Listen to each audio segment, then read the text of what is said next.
The Young King. And Other Stories. Introduction. The spring came, and there were flowers and little birds all over the country. But in the garden of the selfish giant, it was still winter. The birds did not sing in it because there were no children. The trees forgot to grow flowers. Snow covered the grass, and ice covered the trees with silver. Strange and wonderful things happen in the 7 short stories in this book. The reader is taken into a world of kings and queens, princes and princesses, giants and dwarfs, and talking animals.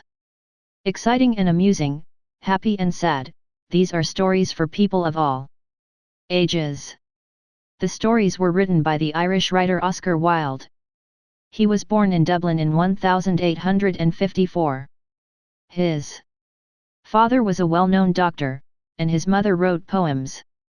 Oscar Wilde left Ireland when he was 20. He went to Oxford University and studied Latin and Greek. He was a very clever student, but he was also known for his way of life. He loved beautiful things, and he filled his rooms with them. He wore beautiful and unusual clothes and amused people with his clever talk. In 1884, Wilde married a rich Irish woman called Constance Lloyd. They had 2 sons. And Wilde wrote a book of stories for the boys. The book was called The Happy Prince and Other Tales, 1888. 3 of the stories in this book are taken from there. The other 4 stories come from a second book for his children, A House of Pomegranates, 1891. By 1895, Wilde was a very successful writer. Crowds of people went to the theatre to see his plays. Then suddenly his life changed. Wilde had a very close friend, a young man named Alfred Douglas. Douglas's father was not happy about Wilde's interest in his son, and the 2 men began a terrible fight in the law courts. Wilde lost this fight, and went to prison for 2 years. Life in the prison was very difficult, and Wilde's health suffered. When he left prison, he went to live in France. He changed his name to Sebastian Melmoth, a name that he took from a person in a book. He was now poor, and his health did not get better. He died in Paris in 1900. Oscar Wilde wrote a number of different kinds of books. The Picture of Dorian Gray, a long work of fiction for adults, came out in the same year as his second book of short stories. This is the strange and clever story of a man who does not show his age. He stays young and handsome for many years. At the same time, a picture of the man grows old and ugly. Strange things happen when someone loves beauty and the pleasant things in life too much. Wilde's best poem is The Ballad of Reading Gaol, 1898. He wrote this in France, just after he came out of prison. It is about the pain of prison life. Wilde's most important work is his writing for the theatre. Some of his best plays are Lady Windermere's Fan, 1892, A Woman of No Importance, 1893, and An Ideal Husband, 1895. These plays were popular when they were written. They are still popular today. Wilde has a great gift for writing clever and amusing conversations. His most famous play is probably The Importance of Being Earnest, 1895. It looks at life in an unusual way. Unimportant things are very serious, and important things are laughed at. Wilde loved his children very much, and he enjoyed telling them stories. Many of the stories in this book show what a child's life is like. Other stories are about adults or animals. Wilde is very good at showing people's feelings. The people and animals in these stories are often in danger or in love. They are suffering, or they are wonderfully happy.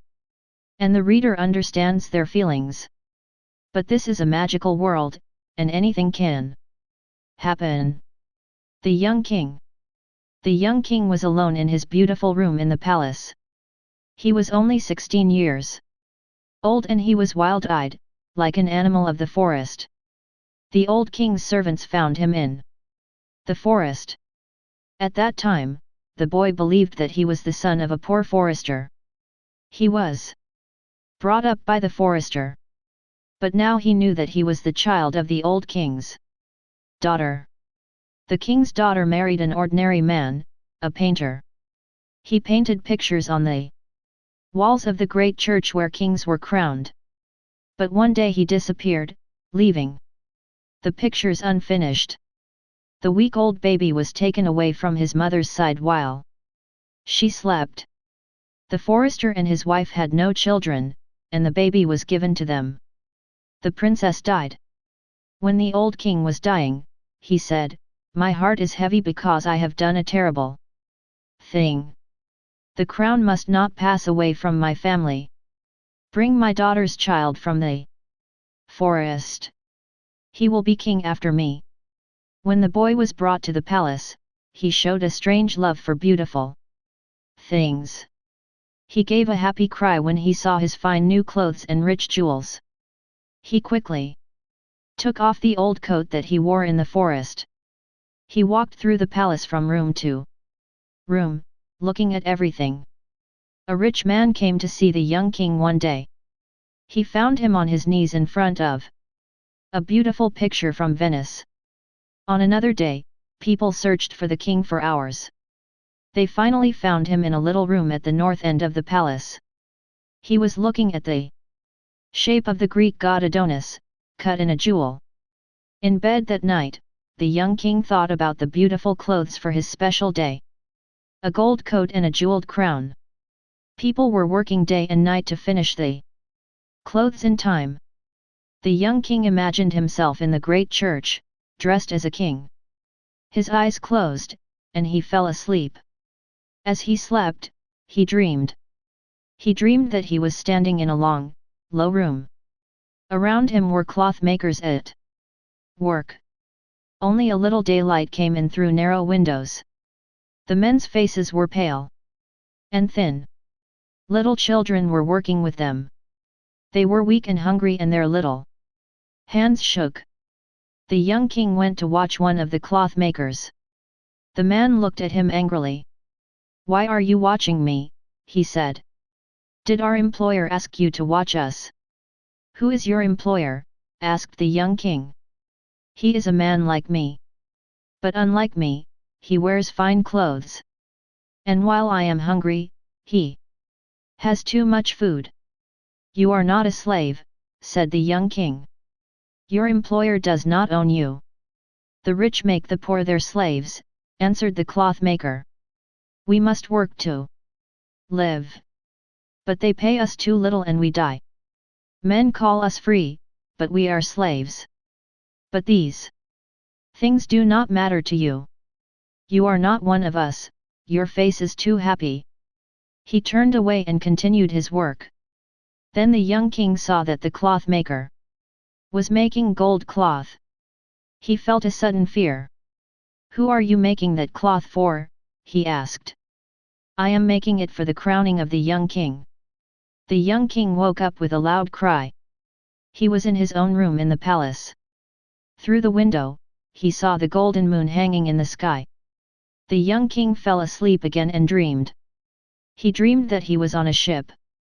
Hundreds of slaves were working on the ship. They were wearing only simple cloths round their waists, and each man was tied to the man next to him. The hot sun shone down on them without pity. A man ran up and down between the slaves. He hit them until the blood came. "Work faster," he ordered. At last the ship stopped near some land. The seaman took one of the youngest slaves, tied a stone to his feet and let him down over the side of the ship. After some time they pulled him out of the water. He had a pearl in his right hand. The seaman took it from him, then pushed him back into the water. The young slave came up again and again, each time he brought with him a beautiful pearl. The seaman put the pearls in a green bag. Then the slave came up for the last time. This time he brought the best pearl of all. It was shaped like the full moon and it was brighter than the morning star. But the face of the slave was strangely white. He fell down on the ship, and blood came from his ears and mouth. Dead, cried one of the seamen. Throw the body into the sea. He looked at the pearl. This will be for the crowning of the young king. When the young king heard this, he woke up with a great cry.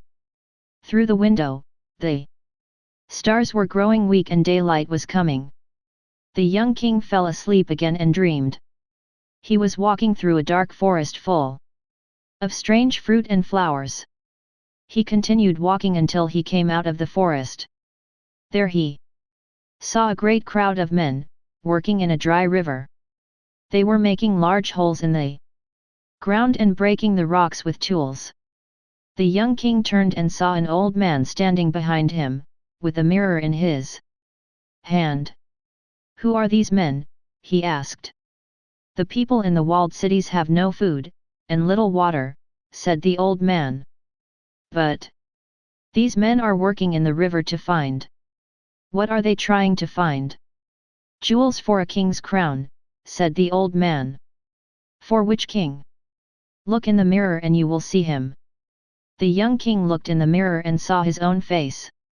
He woke up with a great cry. Bright sunlight was shining into the room, and in the garden outside birds were singing. In the trees, government officers came into the young king's room and greeted him. Servants brought the coat made of gold cloth. Other servants placed the crown and fine jewels in front of him.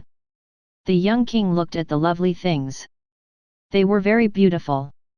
But he remembered his dreams, and said, "Take them away. I will not wear them." The government officers were very surprised. Some of them thought that he was joking. They laughed. He spoke to them again, "Take these things away. I will not wear them." This cloth was made by the white hands of pain. There is blood in the jewels and death in the heart of the pearl. And he told them his 3 dreams. When the men heard this, they said to him, "You do not know what you are saying. A dream is only a dream, it is not real. We cannot worry about the people who work for us. And if you do not wear these clothes and this crown, you will not look like a king. How will the people know that you are king?" "Perhaps you are right," answered the young king. "But I will not wear this coat and I will not wear this crown. I did not wear fine clothes when I came into the palace. I will go out of the palace in the same way. Go, all of you. Only this boy may stay." The government officers and the servants left. Only one servant, a boy, stayed with the king. The young king opened a big box and took out a rough coat. This was his coat in the days when he watched animals on the hillside for the forester. The young king also took out a stick from the forest. The boy said, "Sir, where is your crown?" The young king cut a piece from a wild rose that grew near the window. He made it into a circle and put it on his head. "This will be my crown," he said. The young king left his room. The government officers were waiting for him. He got up on his horse and rode out through the great gates of the palace towards the church. The boy ran with him. The people in the streets laughed. "This is not the king," they said as he rode past them. He stopped and answered, "I am the king." And he told them his 3 dreams. A man came out of the crowd and spoke angrily to him, "The life of the poor comes from the fine things that rich people use. When we make these things, we can buy bread. Go back to your palace and put on your king's clothes. Why are you worrying about us? Aren't rich people and poor people brothers?" asked the young king. His eyes filled with tears as he rode through the angry cries of the people. The boy became afraid and left him. At the great gate of the church, the soldiers tried to stop him. "Only the king can come in here," they said to him.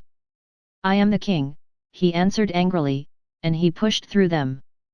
The most important priest in the church was waiting to crown the new king. He saw the young king in his poor clothes, and he went to meet him. "My son," he said, "is this how a king dresses? What crown shall I crown you with? This should be a day of great happiness." "Can happiness wear what sadness and pain have made?" said the king, and he told the high priest his dreams. "I am an old man," answered the high priest. "I know that many wrong things are done in the world. But God has made us this way, and He is wiser than you. The weight of this world's suffering is too heavy for one man. Can you say that in this house of God?" said the young king. He walked past the high priest and went down on his knees. Suddenly a loud noise came from the street outside. The government officers came into the church, shouting, "Where is this dreamer of dreams? Where is the king who is dressed as a servant? He cannot be our king." The young king stood up and turned sadly towards them. Then sunlight shone down through the colored glass of the church windows. It changed his coat into a coat that was more beautiful than one of gold cloth. From the dead stick, white flowers grew that were more beautiful than pearls. The wild roses on his head shone brighter than jewels. He stood there dressed as a king. The light of God filled the place and there was music and singing. The people fell on their knees. The high priest laid his hands on the young king's head. "Someone has crowned you. Who is greater than me?" he said, and he went down on his knees in front of his king. The birthday of the Infanta. It was the birthday of the Infanta, the daughter of the King of Spain. She was 12 years old. The little princess was playing with her friends in the sun-filled palace garden.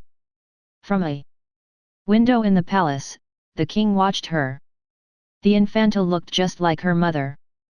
The king thought sadly about his young French queen. She died soon after her child was born. Before she saw the beautiful flowers in the garden and the fruit on the trees. His love was great, and he could not hide her body in the ground. So an Egyptian doctor worked on her body. It stayed as fresh after death as it was in life. 12 years later, it still lay in the small palace church. Once every month the king went there and fell down on his knees by her side. He called out, "My queen! My queen!" Today, the king watched the Infanta playing in the garden.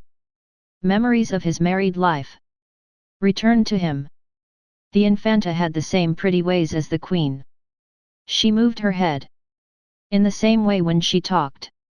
She had the same proud, beautiful mouth, the same wonderful smile. But the king felt very sad. He could not enjoy the children laughing or the sunny garden. When the Infanta looked up again at the window, he was not there. "Why has he gone away?" she said, "when I want him to stay with me on my birthday? Where is he? Has gone to that dark little church where I cannot go? He is very silly. The sun is shining so brightly and everyone is so happy." She walked to a big tent to watch her birthday show. Don Pedro, her uncle, went with her. The camarera went too. She was a great lady who looked after the Infanta. At the show, some boys rode on wooden horses, dressed in bright clothes. An Indian man played music on a pipe and made magic. He covered the sand with a cloth, and a tree grew up out of it. Then flowers grew on the tree. He brought eggs out of his nose. Then he took one egg and changed it into a little bird. The bird flew away, and the children were excited and happy. Some schoolboys did a beautiful dance. Then some Africans sat in a ring and played music. Another man brought in a dog.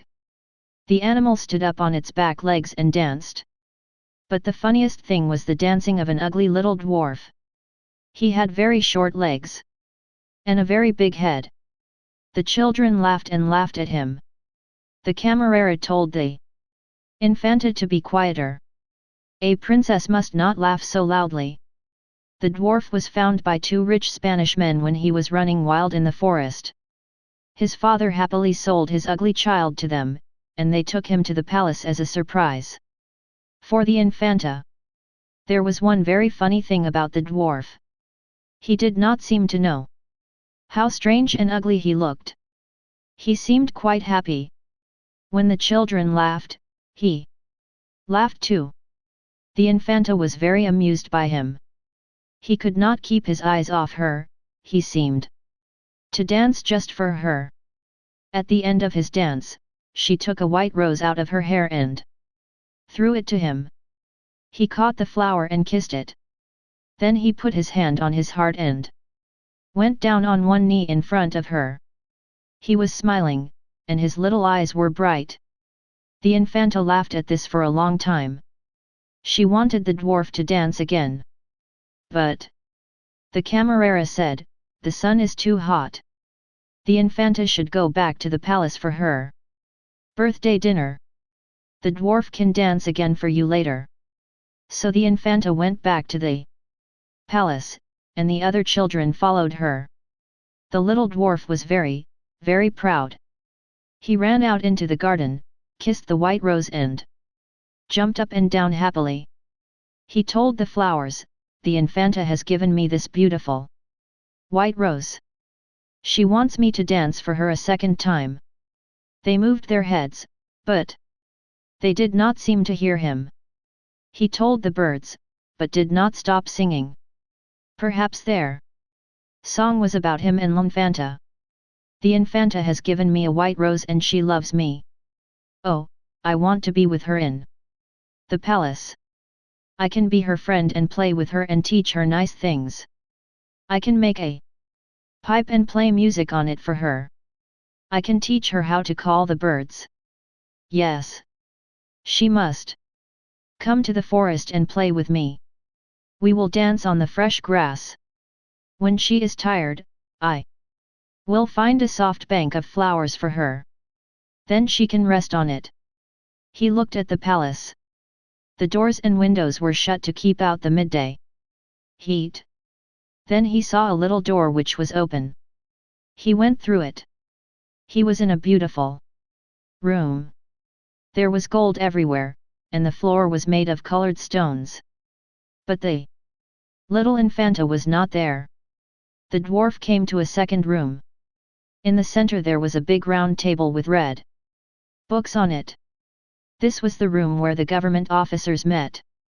The little dwarf was afraid, but he thought of the pretty Infanta. "I must continue," he said, "and find her. I will tell her that I love her. I will ask her to come away with me after my dance. I know that she will come to the forest with me." He smiled as he thought of it. He went into the next room. This was the brightest and the most beautiful of all the rooms. The tables and chairs were made of silver, and the floor was of sea green stone. But he was not alone. He saw someone, a small person, standing in the shadow at the other end of the room, watching him. He shouted with excitement, and moved out into the sunlight. As he moved, the other one moved too. He saw it clearly. This was not the Infanta. It was a terrible, ugly thing. It was not shaped like other people. It had short legs and long arms. And its big head was covered with long black hair. He looked angrily at it, and it looked angrily back at him. He laughed, and it laughed. He went towards it, and it came to meet him. "What is it?" He looked at the rest of the room. He could see everything in this wall of clear water. Every picture, every chair, every table. He took the white rose and kissed it. That other one had a rose too. It kissed it and pressed it to its heart. He was looking at himself in a mirror. When he realized this, he fell down on the floor. He cried. He was the ugly one. They children laughed at him, not with him. The little Infanta did not love him, she only laughed at his ugliness. Why didn't they leave me in the forest? There were no mirrors there and I never knew. Why didn't my father kill me? Why did he sell me so other people could laugh at me? Hot tears poured down his face. He pulled the white rose to pieces and threw the pieces away. The other one did the same. When he looked at it, it looked at him with a face full of pain. He covered his eyes and lay in the shadow. When the Infanta and her friends came into the room, they saw the ugly little dwarf. He was lying on the floor and hitting it with his hands in the strangest way. They shouted happily and stood round and watched. His dancing was very funny, said the Infanta, but this is funnier. The little dwarf did not look up. He lay there, crying very quietly. Then he made a strange noise and put his hand on his side. Then he fell back and lay there. That was wonderful, said the Infanta. But now you must dance for me. Yes, cried the children. Get up and dance. But the little dwarf did not answer. The Infanta was angry and called her uncle. He was walking with the king's doctor in the garden outside. My funny little dwarf is not listening to me, she cried. You must wake him up. Tell him to dance for me. Don Pedro hit the dwarf. You must dance, he said. The Infanta of Spain wants to see you dance. But the little dwarf did not move. The king's doctor looked at the dwarf and put his hand on the little man's heart. Oh, princess, he said, your funny little dwarf will never dance again. That is very sad, because he is very, very ugly. Even the king laughed at him. Why won't he dance again?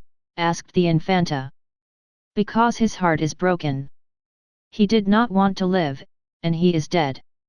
The Infanta was angry. In future, she cried, I will only play with people who have no hearts. And she ran out into the garden. The Happy Prince. The statue of the Happy Prince stood high above the city. It was covered with gold, its eyes were bright blue jewels, and a red jewel hung from its waist. Everyone thought that it was very beautiful. Why aren't you like the Happy Prince? Mothers said to their little boys when they cried. Sad men looked at the statue and said, I am glad that someone in the world is happy. One night a little bird flew alone over the city. The other birds were all in Egypt now. Where can I stay tonight? He thought. Then he saw the statue. I will stay there, he thought. It is high up, so there is plenty of fresh air. He landed between the feet of the Happy Prince. I have a golden bedroom, he thought. But as he put his head under his wing, a large drop of water fell on him. He looked up. That is very strange, he thought. There is not a cloud in the sky, but it is raining. Then another drop fell. I cannot stay on a statue that does not keep me dry, he thought. I must find another place. And he decided to fly away. But as he opened his wings, a third drop fell. He looked up and saw. What did he see? The eyes of the Happy Prince were full of tears. Tears ran down his golden face. The face was very beautiful in the moonlight, and the bird felt sorry for him. Who are you? Asked the bird. I am the Happy Prince. Then why are you crying? I am wet with your tears. When I was alive, said the prince, I had a heart like every other man. But I did not know what tears were. I lived in a palace where there was no sadness. In the daytime I played with my friends in a beautiful garden, and in the evening I danced. There was a high wall round the garden. But I did not know what lay on the other side. So I was called the Happy Prince. I was pleased with my little world. Now I am dead, and they have put me up here. I can see all the unhappiness of my city. My heart now is made of a cheap metal. But even that poor heart can feel, and so I cry. Oh, said the bird to himself, he is not all gold, he is only gold on the outside. Far away from here, said the Happy Prince in a low voice, there is a poor house in a little street. Through an open window, I can see a woman at a table.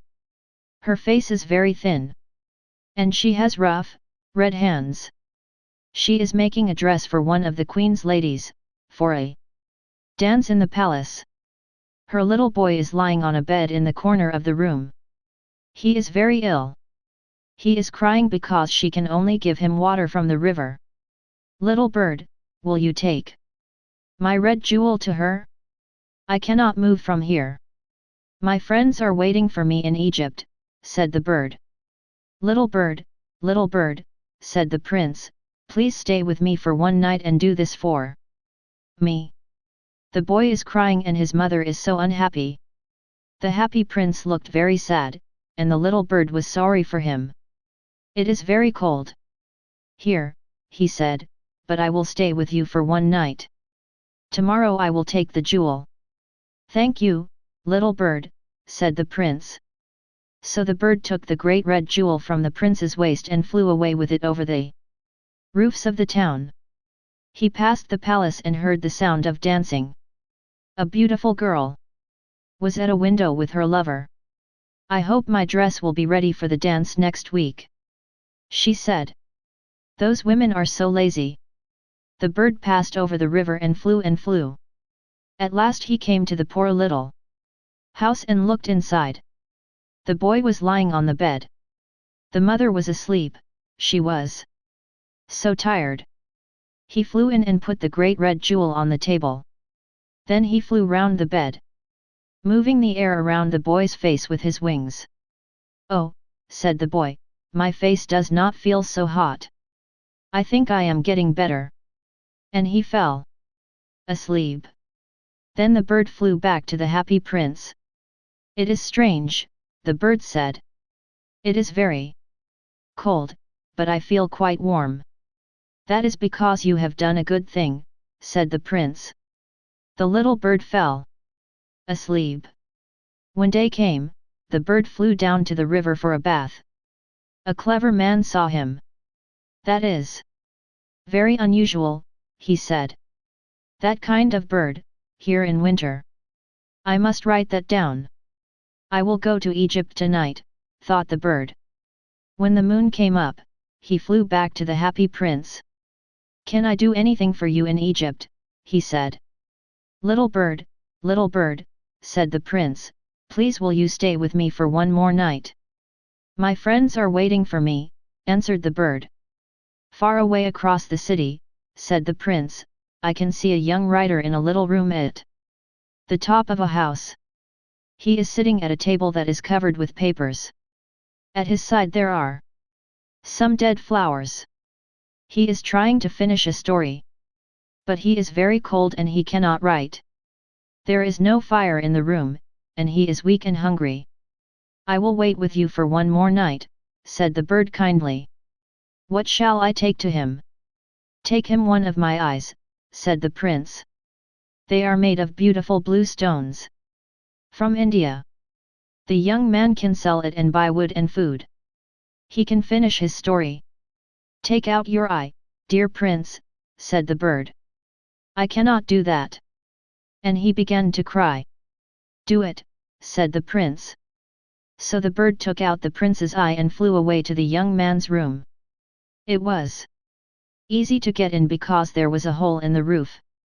The young man was sitting with his head in his hands, so he did not hear the bird's wings. When he looked up, a beautiful blue jewel was lying on the dead flowers. Someone likes my stories, he cried happily. This is a gift from someone who has read my books. Now I can finish writing this story. On the next day the bird flew down to the river. He watched the seamen working on the ships. "I am going to Egypt," he cried, but no one listened to him. When the moon came up, he flew back to the happy prince. "I have come to say goodbye to you," he said. Little bird," said the prince, "please will you stay with me for one more night?" "It is winter," answered the bird.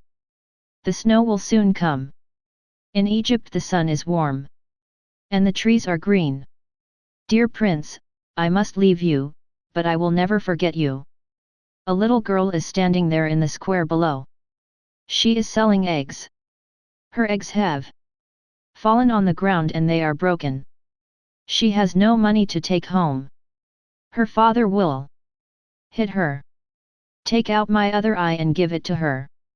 "I will stay with you for one more night," said the bird, "but I cannot take out your other eye.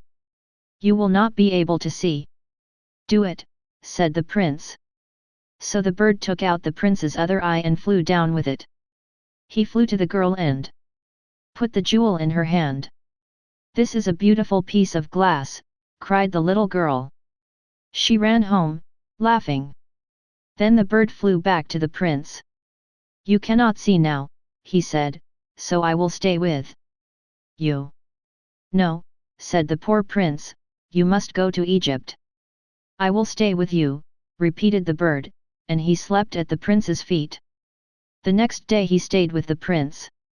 He told the prince stories about the strange lands that he knew.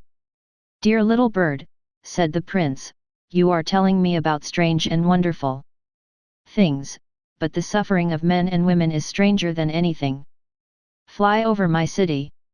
Little bird, tell me what you see there." So the swallow flew over the great city. He saw the rich eating and drinking in their beautiful houses. He saw the poor people sitting at the gate.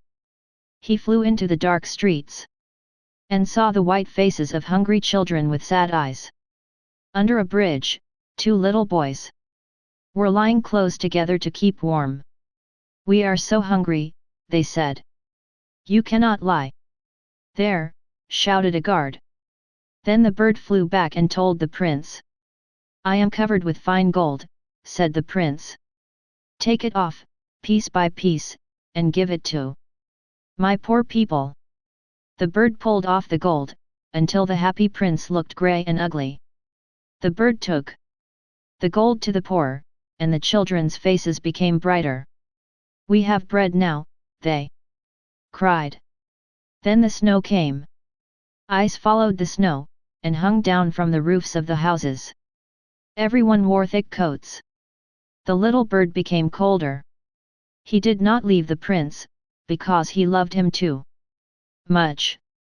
But he was dying. "Goodbye, dear prince," he said. "Can I kiss you?" "I am glad that you are going to Egypt," said the prince. "You have stayed too long. Kiss me, because I love you." "I am not going to Egypt," said the bird. "I am going to the house of death." He kissed the prince, and fell down dead at his feet. Then there was a strange sound inside the statue. Crack! The metal heart broke into two pieces. Early next morning, an important man in the city was walking below with two of his friends. He looked up at the statue. "The happy prince does not look very bright," he said. "The red stone has disappeared, his eyes are not there, and he is not golden. He looks like a beggar." "Yes, he does," said the man's friends. "Here is a dead bird at his feet," said the officer. "We must make an order that birds cannot die here." They pulled down the statue of the happy prince and put it in the fire. A stream of bright metal ran out. "This is strange," said the workman. "This broken piece in the middle of the statue has stayed hard. We muse, throw it away." So they threw it away with the dead bird. God said to his servants, "Bring me the two best things in the city." They brought him the broken heart and the dead bird. "Yes, you have brought the right things," God said. This little bird will sing forever in my garden, and the happy prince will stand in my city of gold. The fisherman and his soul. The young fisherman went out in his boat every evening, and threw his nets into the water. Sometimes he did not catch much. But sometimes the fish came in from the deep sea and swam into his nets. Then he took them and sold them in the town. One evening the net was very heavy. The young fisherman laughed. Perhaps I have caught all the fish in the sea, he thought. He pulled, and the net came nearer and nearer to the boat. At last it came to the top of the water. There were no fish in it, only a sleeping mermaid. Her hair was like gold, her body was silver and pearl. She was very beautiful. The young fisherman picked her up in his arms. When he touched her, she opened her deep blue eyes with fear. She tried to escape. But he held her tightly. She began to cry. Please, please don't take me away, she said. I am the daughter of the king of the sea. He only has me and he is old and alone. The fisherman answered, You can go if you make a promise. When I call you, you must come to me. You must come to me and sing. The fish love the song of the people of the sea. They will come and my nets will be full. So the mermaid promised. The fisherman opened his arms, and she disappeared into the water. Every evening after that, when the young fisherman went out in his boat, he called to the mermaid. She came up out of the water and sang the songs of the people of the sea. She sang about the king's palace, with its roof of clear blue jewels and its pearl floor. She sang about the gardens of the sea. The big fish came in from the deep sea to listen to her songs. Then the young fisherman threw his nets round them and caught them. When his boat was full, the mermaid disappeared into the sea. The mermaid never came close to him. Once he tried to touch her, but she went down into the water. He did not see her again that day. Each day the sound of her voice became sweeter in his ears. He forgot about his nets and his boat. The fish came, but he did not see them. He sat in his boat and listened. Darkness closed round him, and the moonlight changed his brown arms to silver. One evening the young fisherman called to the mermaid, Little mermaid, I love you. Take me as your husband. But the mermaid answered, No, you have a man's soul. Send away your soul, and I will love you. The young fisherman said, I do not need my soul. I cannot see it. I cannot touch it. Of course I will send it away. He held out his arms. I will send my soul away and you will be my wife. We will live in the deepest part of the sea, and you will show me the wonderful things in your songs. The little mermaid laughed with happiness and hid her face in her hands. But how can I send my soul away? Cried the fisherman. Tell me how to do it. I do not know, said the little mermaid. The people of the sea have no souls. She looked at him sadly and swam away. Early the next morning the young fisherman went to a priest's house. Father, he said, I am in love with one of the people of the sea. But I cannot marry her because I have a soul. Tell me how to send my soul away. I do not need it. I cannot see it. I cannot touch it. The priest answered, Stupid man. Your soul was given to you by God. It is the most important thing that you have. It is like the gold and jewels of kings. The people of the sea have no souls and, like animals, do not know right from wrong. Father, said the young fisherman, I caught the daughter of the king of the sea in my net. She is more beautiful than the morning star, and whiter than the moon. I will give my soul for her body. I must send my soul away. Go away! Go away! Cried the priest. The young fisherman went into the city. The market sellers called to him, "What are you selling today?" "I will sell my soul. I do not need it." The market sellers laughed at him. "We do not want to buy your soul. What can we do with it?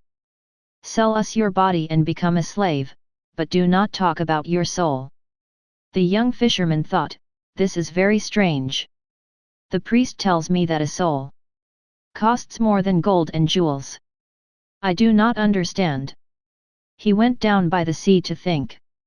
At last he remembered that there was a witch near the beach. He ran along the sand to the place where she lived. She knew by magic that he was coming. She laughed and waited for him. "What do you want?" she cried, as he ran towards her. "I can give you anything, but everything has its price." "I only want one small thing," said the young fisherman. But the priest was angry when I asked him for it. And the market sellers laughed at me. So I have come to you." "What do you want?" asked the witch, coming nearer. "I want to send my soul away from me," answered the young fisherman. "What will you give me if I help you?" asked the witch, looking at him with her beautiful eyes. "5 pieces of gold, and my nets, my house and my boat. But tell me how I can lose my soul." She laughed. "I am a witch.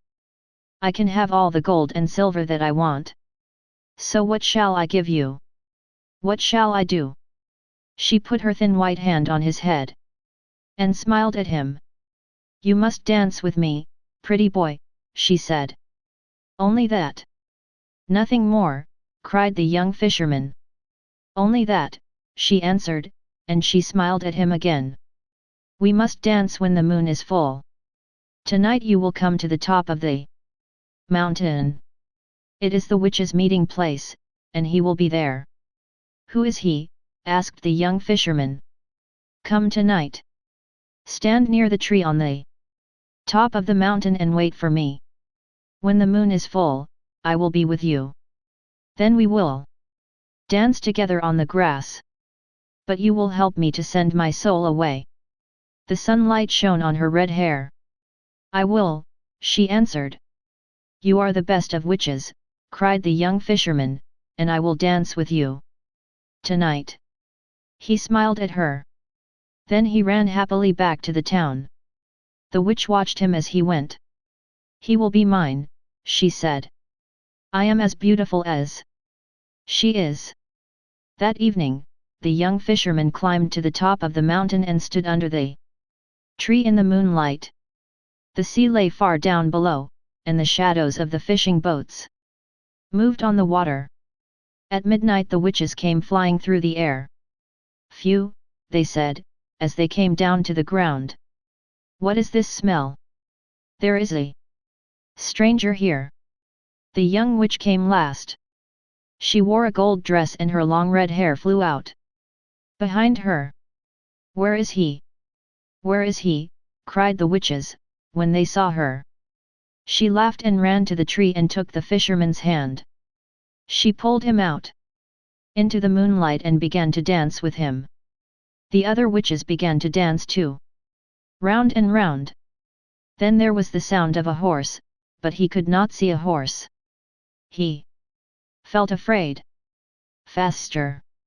Faster!" cried the witch. She put her arms round his neck. He knew that something terrible was watching him. Then he saw someone under the shadow of a rock. It was a man, dressed in black. His face was white, but his mouth was like a red flower. His hands were white and heavy with rings. He watched the young fisherman as he danced. Suddenly the dancers stopped and went to kiss the man's hands. He smiled proudly, but he was still looking at the fisherman. "Now we must go to him," said the witch, and the fisherman followed her. But when he was close to the man, the young fisherman suddenly called out God's name. He did not know why he called it. The witches cried out and flew away. The man closed his eyes in pain. He called to his horse, jumped up onto its back, then turned and looked sadly at the fisherman. The witch with the red hair tried to fly away too, but the fisherman caught her arm and held her. "Take your hand off me," she cried. "No," he answered. "First, you must tell me the secret." "What secret?" said the witch, fighting like a wild cat. "You know," he answered. There were tears in her green eyes. "I am as beautiful as the daughter of the sea," she said. He pushed her away.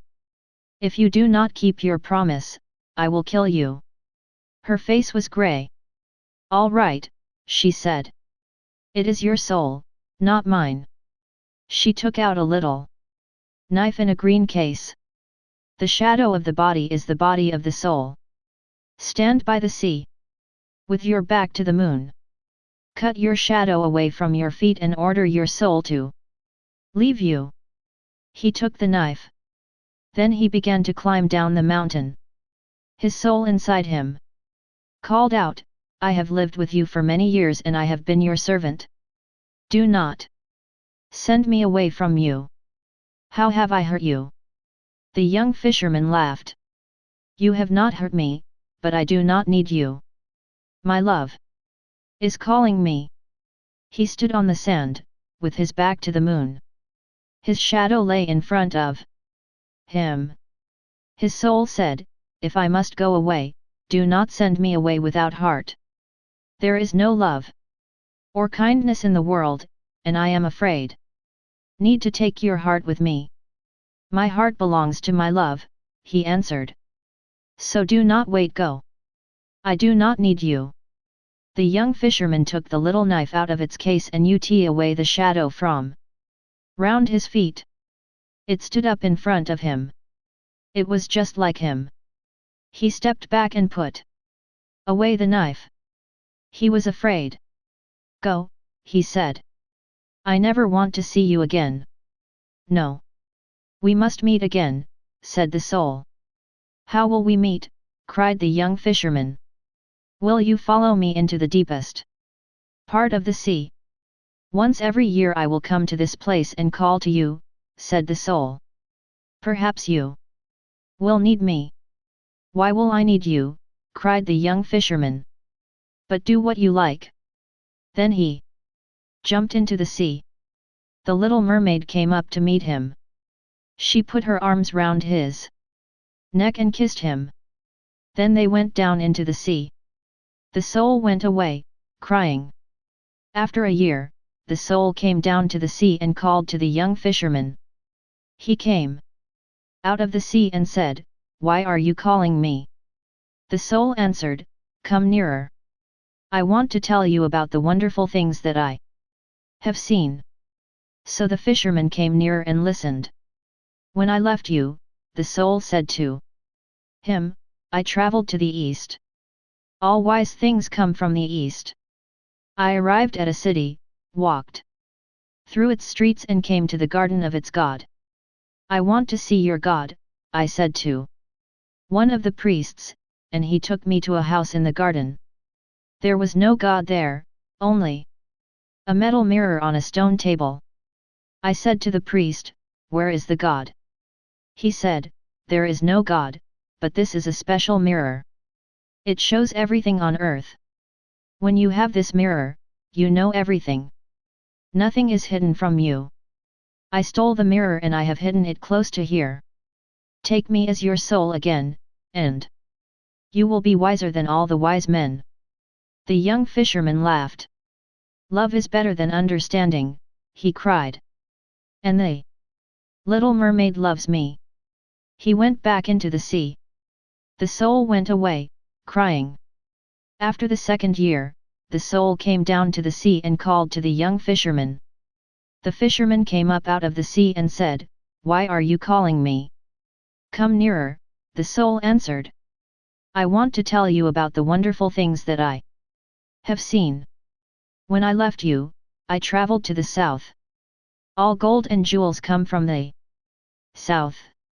After many days I came to Ashta. The king of that city has a special ring on his finger. If you have that ring, you are richer than all the kings in the world. I went into the king's palace. The soldiers hit me, but they could not hurt me. The king said, "Who are you? Why can't we hurt you? Please leave here tonight. While you are here, I am not king of this city." I answered, "I will go if you give me your ring." Then the soul said to the fisherman, "I have hidden the ring in a place not far from here. Come with me and take it. You will be richer than all the kings in this world." The young fisherman laughed. "Love is better than gold and jewels," he cried. "And the little mermaid loves me." He went back into the sea. The soul went away, crying. At the end of the 3rd year, the soul came down to the sea and called to the fisherman. When he came, the soul said, "Come nearer. I want to tell you about the wonderful things that I have seen. On my journeys I came to a city where there is a house near the river. Seamen come to that house and drink wine. As I sat there, an old man came in. He played music, and a girl came and danced. Her face was covered and I could not see it. But her white feet moved like little birds. They were the most beautiful feet that I have ever seen. It was the most wonderful dancing. It is only a few days' journey from this place." The young fisherman remembered that the little mermaid had no feet. She could not dance. So he said, "All right. It is only a short journey, and then I can return to my love." He climbed out onto the land and held out his arms to his soul. The soul cried with happiness and went into him. They traveled all that night and came to a city. As they walked along a street of jewelers, the young fisherman saw a fine silver cup. The soul said to him, "Take that cup and hide it." So he took the cup and they left the city quickly. But then the young fisherman threw the cup away. "Why did you tell me to take that cup?" he said to his soul. It was wrong. But his soul answered, "It does not matter." On the evening of the 2nd day, they came to another city. As they walked along the street, the young fisherman saw a child with a pot of water. His soul said to him, "Hit that child." So he hit the child, and the child cried. Then they left the city quickly. But then the young fisherman became angry. "Why did you tell me to hit that child? It was wrong." But his soul answered, "It does not matter." Late on the evening of the 3rd day, they came to another city. The young fisherman sat down and rested. After some time, a man came past them. "Why are you sitting here in the street?" he said. The young fisherman answered, "I have nowhere to sleep. I have no friends in this city." The man said, "Aren't we all brothers? Didn't one God make us all? Come with me to my house." So the young fisherman slept at the man's house. In the middle of the night, his soul woke him and said, "Go to the man's room. Kill him and take his gold. We need it." The young fisherman went to the man's room. There was a knife near his bed, and there were 3 bags of gold. The young fisherman put out his hand and touched the knife, but the man woke up. "Are you paying for my kindness with blood?" he said. The soul said, "Kill him." So the young fisherman killed the man and took the bags of gold. When they were away from the city, the young fisherman said, "Why did you tell me to kill the man? Why did you tell me to take his gold?" The soul answered, "It does not matter." "No," cried the young fisherman. "It does matter. Why have you done this to me?" His soul answered, "When you sent me out into the world, you did not give me a heart." The young fisherman said, "You are bad. I forget my love when I am with you." He threw the bags of gold away. "I sent you away before, and I will send you away again." He turned his back to the moon. Then, with the little knife, he tried to cut away the shadow of the body which is the soul. But the soul said, "A man can only send his soul away once in his life. You must keep me with you forever." The young fisherman said, "I will go back to the place where the mermaid sang. I will call her. I will tell her about the bad tidings that I have done." His soul said, "There are many women who are more beautiful. There are the dancing girls of Samaris. They laugh while they dance. Come with me to that city." The young fisherman did not answer. He traveled back to the place where his love sang. He called to the little mermaid, but she did not come. He built a hut in the rocks and he called to the mermaid every morning and every night. But she never came up out of the sea to meet him. A year passed, and the soul thought, "I have offered him bad things, but his love has been too great. Now I will offer him good things, and perhaps he will come with me." So the soul said, "I have told you about the happiness of the world. Now I will tell you about the world's pain. I will tell you about people who are hungry, poor, and sick. Let's go and help those people." But the young fisherman did not answer. A second year passed, and the soul said, "Your love is stronger than I am. Let me into your heart and then I can be part of you again." "Of course you can come in," said the young fisherman. "I cannot find a way into your heart," said his soul. "There is no room, because your heart is so full of love." "I would like to help you," said the fisherman. As he spoke, a great sound of crying came from the sea. One of the people of the sea was dead. The young fisherman left his hut and ran down to the water. Black waves hurried into the land and they brought with them the body of the little mermaid. The fisherman threw himself down next to her and held her in his arms. He kissed the cold red mouth. More waves came. The sound of crying came from the palace of the Sea King. "The sea is coming," said his soul. "If you stay here, it will kill you. Come away." But the young fisherman did not listen. "Love is better than being wise or rich," he said to the little mermaid. "Love is beautiful. I was bad and I left you. Then I called you and you did not come. But my love stayed with me and was always strong. Now you are dead, and I will die with you." The sea came nearer and tried to cover him with its waves.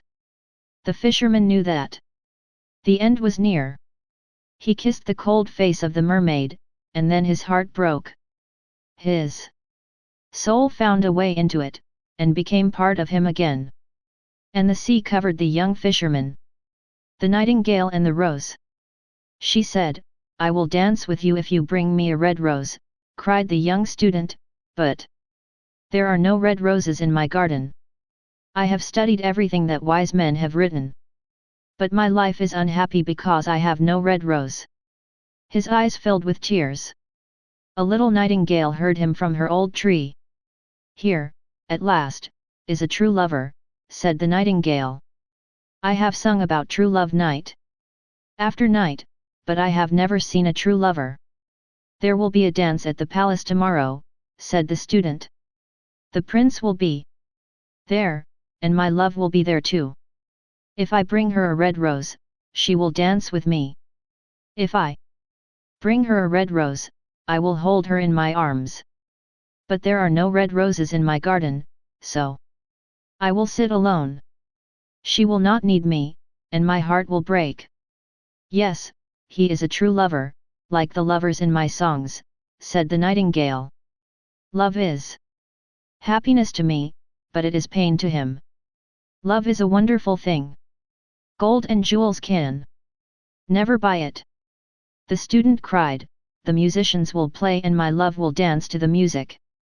Rich men in their fine clothes will crowd round her. But she will not dance with me because I cannot give her a red rose." He lay down on the grass, put his face in his hands and cried. "Why is he crying?" asked the little animals in the garden.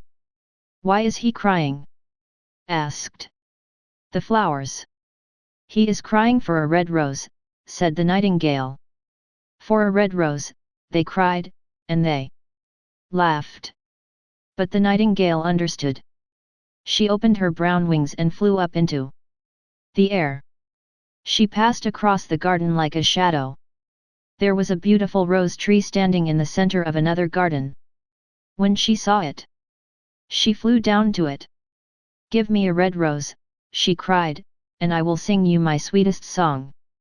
"I am sorry," said the rose tree. "My roses are white as snow.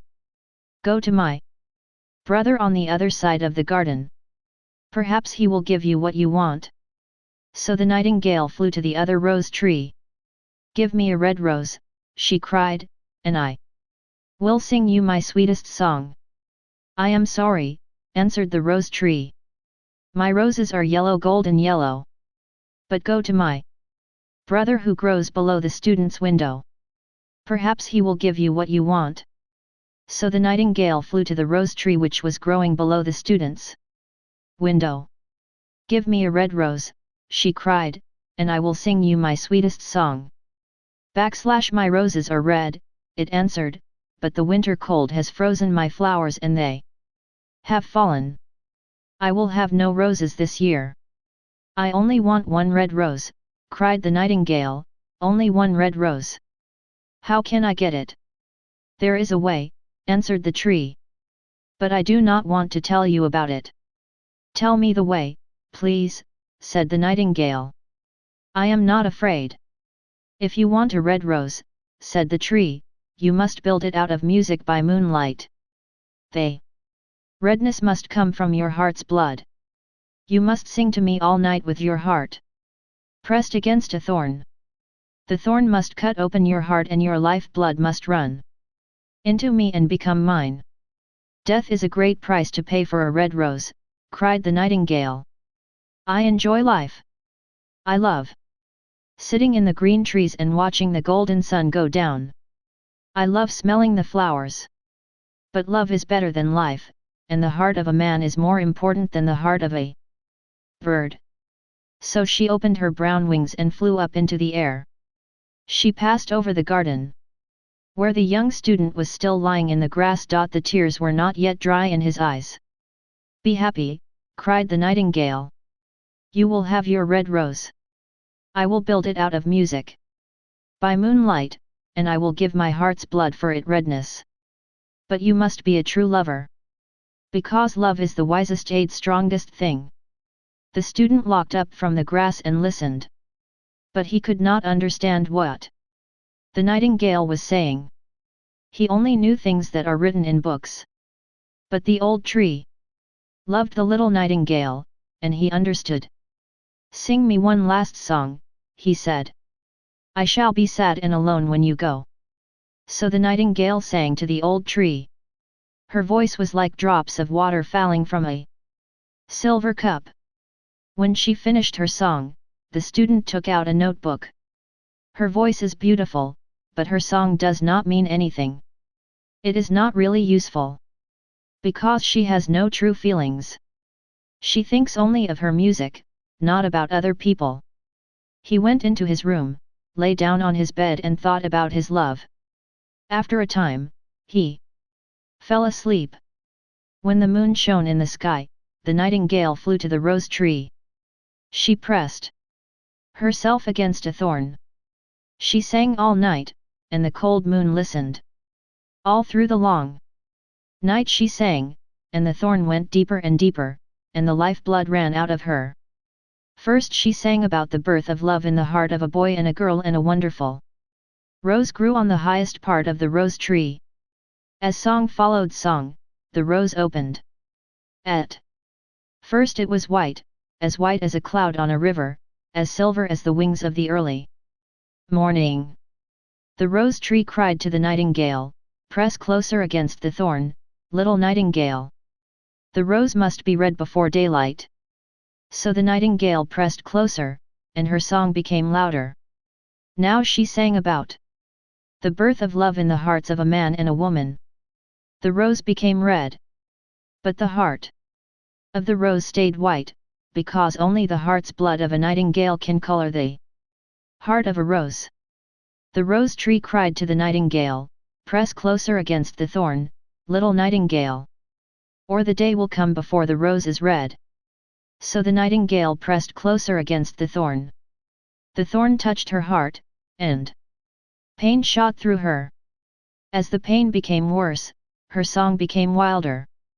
Now she sang of the love which is made perfect by death. The rose became deep red. The heart of the rose was as red as a jewel. But the nightingale's voice became weaker and weaker.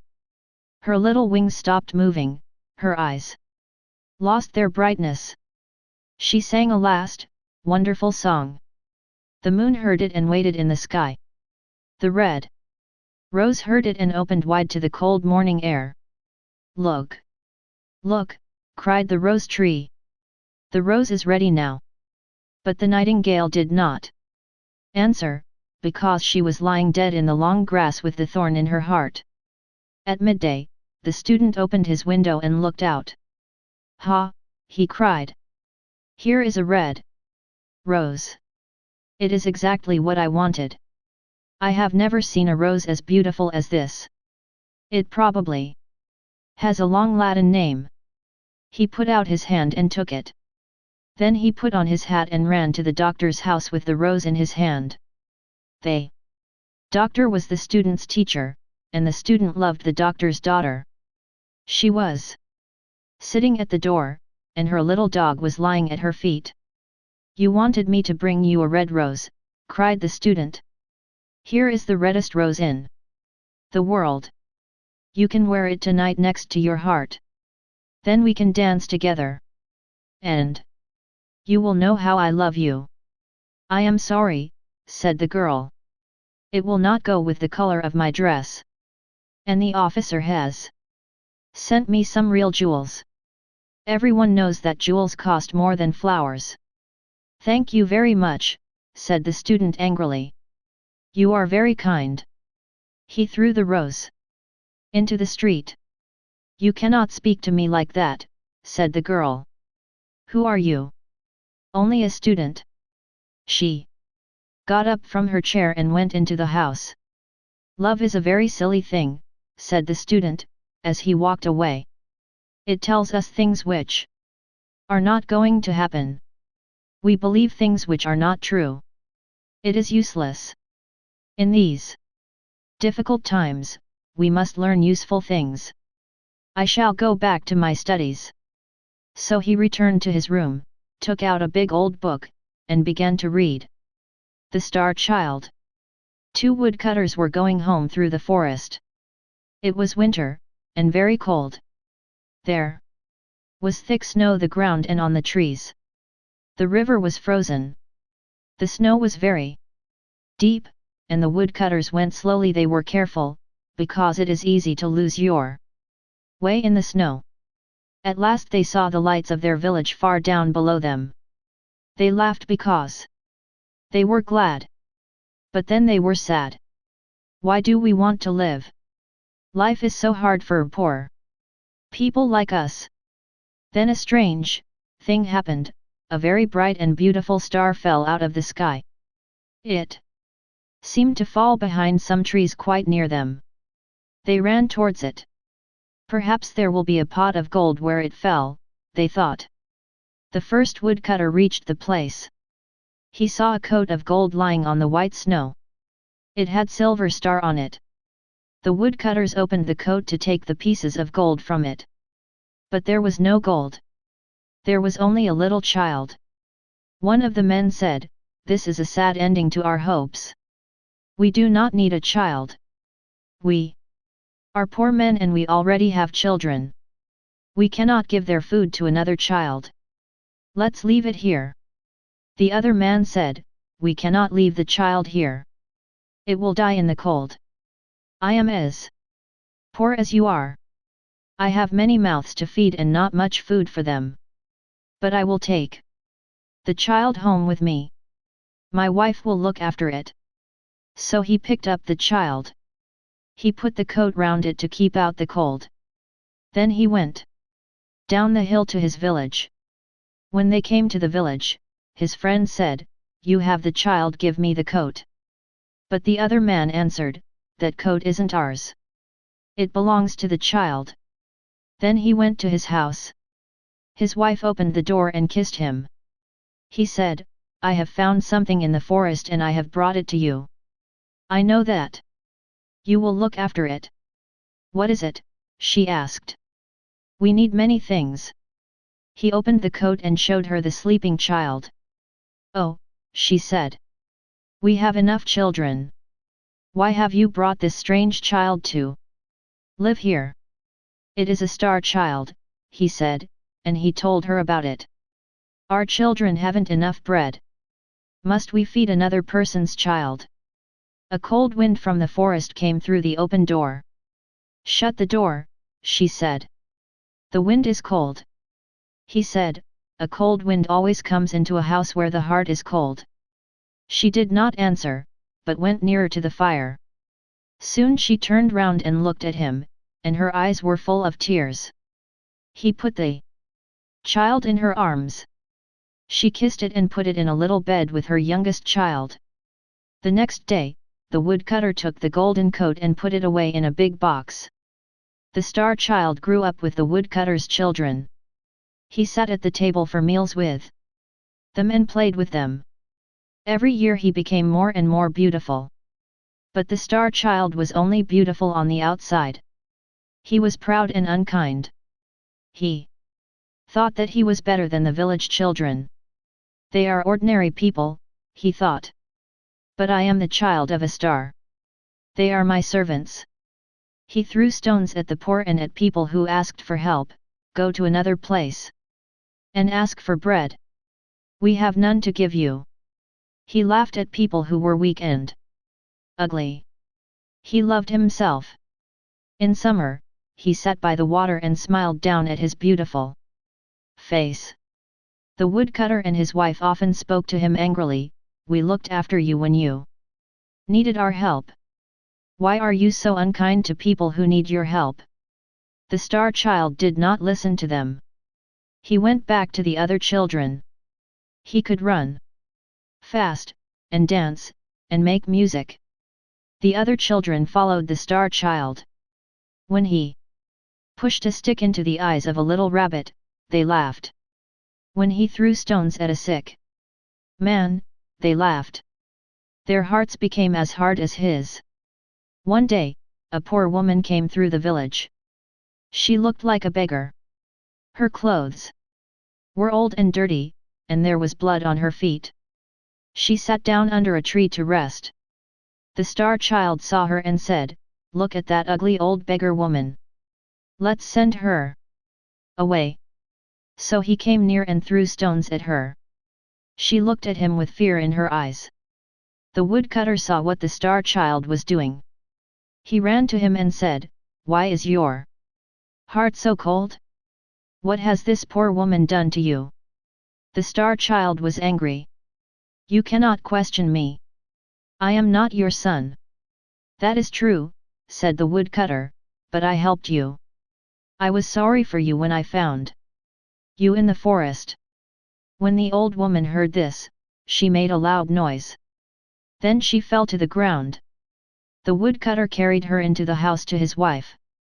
They brought food to her, but she did not eat or drink. She asked, "Did you say that the child was found in the forest? Was that 10 years ago?" 10 years ago today." "Yes," said the woodcutter. "I found him in the forest exactly 10 years ago." "Did he have a coat of gold with silver stars on it?" "Yes," said the woodcutter. He took the coat out of the box and showed it to her. "He is my little son. I lost him in the forest. I have traveled the world, trying to find him." The woodcutter went out and called to the star child, "Come into the house. Your mother is waiting there for you." The star child ran into the house. But when he saw the old woman, he laughed. "Where is my mother?" he asked. I can only see this dirty old beggar woman. The woman said, I am your mother. He said, I am not your son. You are dirty and ugly. Go away. I do not want to see your face again. But it is true. You are my son, she cried. She fell on her knees and held out her arms to him. Thieves stole you from me and left you in the forest. But I knew you when I saw you. And I knew the coat of gold with silver stars. So please come with me. For many years I have tried to find you. Come with me, my son. I need your love. But the star child did not move. At last he spoke, and his voice was hard and angry. If you are really my mother, I do not want to know you. I thought that I was the child of a star, not the child of a beggar. So, go away. I do not want to see you again. Won't you kiss me before I go? She cried. I suffered so much while I was looking for you. No, said the star child. I will not. So the woman went away, crying, into the forest. The star child was glad and ran back to his friends. But when they saw him, they said, Go away, ugly face. You cannot play with us. Why did they say that to me? Thought the star child. He went to the water and looked into it. His face was ugly now. He fell on the grass and cried. This has happened to me because I have done wrong. He thought. I have been unkind to my mother and sent her away. I will go and look for her. I will not rest until I find her. So he ran away into the forest. He called for his mother all day, but there was no answer. When the sun went down, he slept on the grass. The animals and birds remembered his sticks and stones, and they ran away from him. In the morning, he walked through the forest. He asked everything he met, Have you seen my mother? But the animals said, You pushed sticks into our eyes. You threw stones at us. And the birds said, You cut our wings. You stole our eggs. The star child cried and asked them to forgive him. Then he continued walking. On the third day, he came out of the forest and into open country. He passed through villages, and the children threw stones at him. The men sent him away. The star child searched for 3 years. Sometimes he seemed to see his mother on the road in front of him. He called to her and ran after her, but he never reached her. People told him, No, we have not seen her. Nobody has walked along this road. They laughed at him. One evening, he came to the gates of a great city. The soldier at the gate stopped him. What do you want here? I am looking for my mother, he answered. I want to come into this city, please. Perhaps she is here. Your mother will not be pleased when she sees you. You are uglier than the ugliest animal. Go away. Another soldier said, Who is your mother and why are you trying to find her? He answered, My mother is a beggar. I have been very unkind to her. I want her to forgive me. But they stopped him going in. He turned away, crying. Then an officer came. Who is trying to come into this city? He asked. A beggar, they answered, and he is the child of a beggar. So we are sending him away. No, said the officer, laughing. We will sell him as a slave. The price will be the price of a loaf of bread. A strange old man said, I will buy him at that price. He paid the money and took the star child into the city. They went along many streets and came to a little door. The old man touched the door with his ring, and it opened. They went down 5 steps into a garden. Then the old man put a cloth over the star child's eyes and pushed him into a building. When the cloth was taken away, the child was in a dark prison. The old man gave him a piece of bread and said, "Eat." And he gave him a cup of water and said, "Drink." Then the old man went out. He shut and locked the door. The old man was really a clever magician. The next day, he came to the star child and said, "There is a forest near the south gate of the city. In it there are 3 pieces of gold. One is white gold, one is yellow gold, and the third is red gold. Today you must bring me the piece of white gold. If you do not bring it back, I will hit you. Go. This evening I will wait for you at the door of the garden." He put a cloth over the eyes of the star child and took him through the house and the garden and up the 5 steps to the door. Then he sent him into the street. The star child went out of the gate of the city and came to the forest. It was a beautiful forest, but the plants under the trees cut his skin. He could not find the piece of white gold anywhere. He looked for it all day. In the evening he turned back, crying. As the star child came to the end of the wood, he heard a cry. He saw a rabbit. "Help me! Free me!" it cried. "I am a slave," said the star child, "but I can free you." So he freed the rabbit. The rabbit answered, "You have helped me. What shall I do for you? I am looking for a piece of white gold. I cannot find it." "Come with me," said the rabbit, "and I will take you to it. I know where it is hidden." So the star child went with the rabbit and found the piece of white gold in a tree. The rabbit ran away and the star child went towards the city. At the gate of the city, there was a man. His face and skin were eaten away by a terrible illness. A grey cloth covered his face and there were 2 holes in the cloth for his eyes. When he saw the star child, he cried out, "I have no food. Give me some money or I will die." "I only have 1 piece of gold," said the star child. "If I do not take it to my employer, he will hit me." The sick man said again sadly, "Please give me some money, or I shall die." The star child felt sorry for him and gave him the piece of white gold. When the star child came to the magician's house, the magician asked, "Have you got the piece of white gold?" "No," said the star child, "I have not." So the magician hit him. Then he said, "Eat," but he did not give him any bread. He said, "Drink," but he gave him a cup with no water in it. The next day, the magician came to the child and said, "Bring me the piece of yellow gold today. If you do not bring it, I will hit you harder than yesterday. And I will keep you as my slave." The star child went to the forest. All day he tried to find the piece of yellow gold. In the evening, he sat down and began to cry. The little rabbit came to him. "Why are you crying?" asked the rabbit.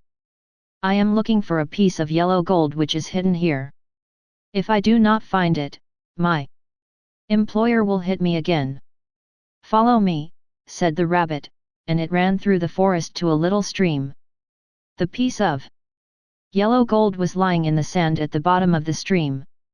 "How can I thank you?" said the star child. "This is the second time that you have helped me."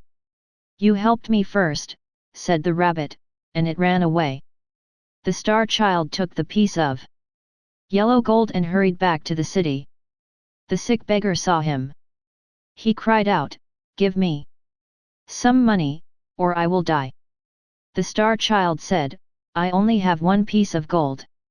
If I do not take it to my employer, he will hit me. He will keep me as his slave." The sick man cried, and the star child felt sorry for him. He gave him the piece of yellow gold. When the star child came to the magician's house, the magician opened the door. "Have you got the piece of yellow gold?" "No," said the star child, "I have not." So the magician hit him and put him in the prison. The next day, the magician came to him and said, "If you bring me the piece of red gold today, you will be free. But, if you do not bring it, I will kill you." The star child went to the forest. He looked for the piece of red gold all day. In the evening, he sat down and cried. The little rabbit came to him. The rabbit said, "The piece of red gold is in that hole in the rock behind you." "How can I thank you?" said the star child. "This is the third time that you have helped me." "You helped me first," said the rabbit, and it ran quickly away. The star child looked in the hole and found the piece of red gold. He hurried back to the city. The sick man saw him coming. He stood in the middle of the road and cried out to him, "Give me the piece of red gold or I must die." The star child gave him the piece of red gold, saying, "You need it more than I do." But he was very sad. As the star child walked through the gate of the city, the soldiers greeted him. "That is a beautiful young man," they said. A crowd of people followed him, shouting, "Nobody in the world is as beautiful as this man." The star child thought, "They are laughing at me because I am so unhappy." He lost his way in the crowd and suddenly he was in the great square. In that square was the king's palace. The palace gate opened. Government officers ran out to greet him. They said, "We have waited for you. You are the son of our king." The star child answered, "I am not a king's son. I am the ugly child of a poor beggar woman." Then an officer held up a mirror and asked, "Why do you think you are not beautiful?" The star child saw that his face was beautiful again. But something new shone from his eyes. It was love and kindness. The officers stood in front of him and said, "Wise men told us about this day a long time ago. We are waiting for you for our new king. Take this crown and be our king." The star child said, "I cannot be your king, because I have been unkind to my mother. I must find her and ask her to forgive me. I cannot stay here." He turned away towards the city gate. Then, in the crowd, he saw the beggar woman. Who was his mother? At her side stood the sick man. He cried out in happiness. He ran to them and threw himself down and kissed his mother's feet. "Mother," he said, "I was proud and unkind. Now please forgive me and take me as your son." He held out his hands and touched the sick man's feet and said, "I gave you money 3 times because I was sorry for you. Ask my mother to speak to me." The star child's mother put her hand on his head and said, "Stand up." He stood up and looked at them. Now they were a king and queen. The queen said, "This is your father. You helped him when he was the sick man." And the king said, "This is your mother." Then they kissed him and took him into the palace. So the star child became king. He gave bread and clothes to the poor, and was kind and good to everyone. There was happiness in the land. The selfish giant. When the giant went away for 7 years, the children played in his garden every afternoon on their way back from school. It was a large and lovely garden. Beautiful flowers grew in the grass, and there were 12 fruit trees. In the spring, the fruit trees were covered with red and white flowers, and later in the year wonderful fruit grew on them. The birds sang sweetly in the trees. Sometimes the children stopped their games and listened to them. "We are so happy here," they said. Then, one day, the giant came back. He saw the children playing in his garden. "What are you doing here?" he shouted in a very loud voice. The children ran away. "My garden is my garden," said the giant. "No one can play in it. Only me." So he built a high wall round it and put up a notice, "Keep out." He was a very selfish giant. So the children had nowhere to play. They tried to play on the road, but the road was dirty and full of hard stones, and they did not like it. After their lessons, they walked round the giant's high wall and talked about the beautiful garden inside. "We were so happy there," they said. The spring came, and there were flowers and little birds all over the country. But in the garden of the selfish giant, it was still winter. The birds did not sing in it because there were no children. The trees forgot to grow flowers. Snow covered the grass, and ice covered the trees with silver. The north wind came, and the rain. "I cannot understand why the spring is so late," said the selfish giant. He was sitting at the window of his house and looking out at his cold, white garden. "I hope there will be a change in the weather." But the spring never came, and the summer did not come. When there was golden fruit in every other garden, there was no fruit in the giant's garden. It was always winter there, with the north wind and snow and ice and rain. The giant was lying in bed one morning when he heard some beautiful music. A little bird was singing outside his window. It was the first birdsong in the garden for a very long time. And it seemed to him the most beautiful music in the world. Then the north wind and the rain stopped. "I believe that spring has come at last," said the giant. He jumped out of bed and looked out. His garden was full of children. They were coming in through a hole in the wall and were climbing up into the trees. The giant saw a little child in every tree. The trees were glad to have the children back. They were covered with flowers again. The birds were flying around and singing with happiness, and flowers were looking up through the green grass. A very small boy was standing in the far corner of the garden. He could not reach up to climb his tree. He was walking round it and crying. That tree was still covered with ice and snow. "I have been very selfish," said the giant. "Now I know why the spring did not come. Here, I will put the little boy into the tree.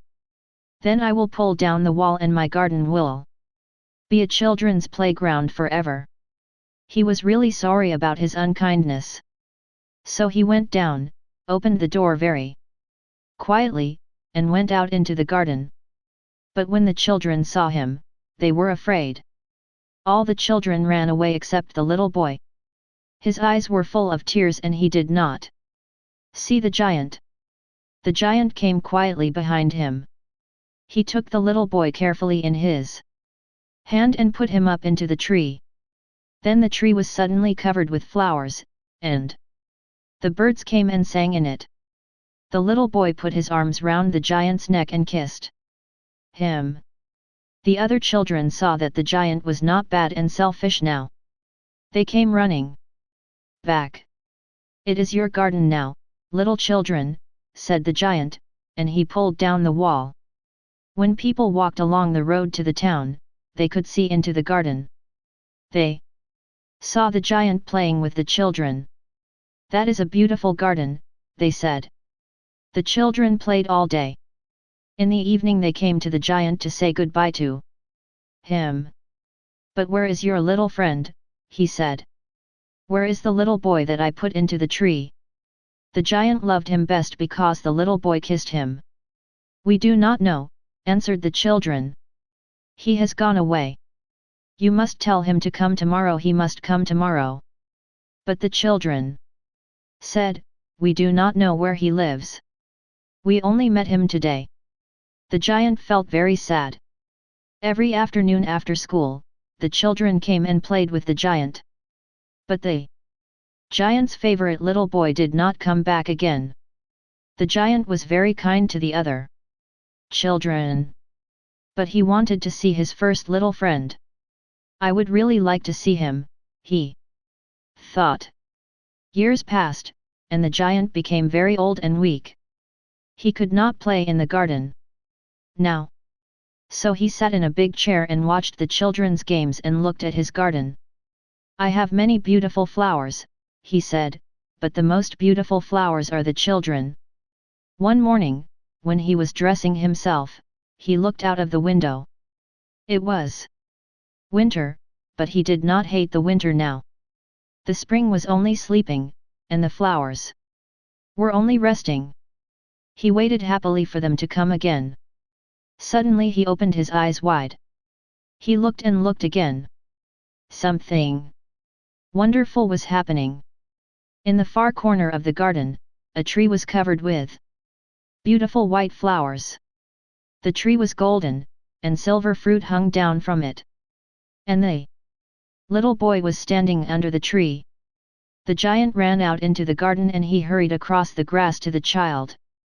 Then his face became red and angry. "Who has hurt you?" he said.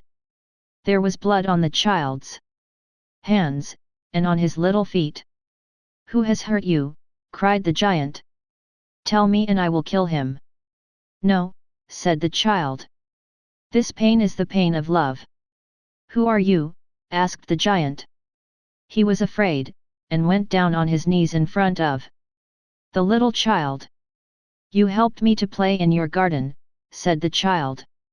"Today you will come with me to my garden in the sky." That afternoon the children came into the garden. They found the giant lying dead under the tree. He was covered with white flowers.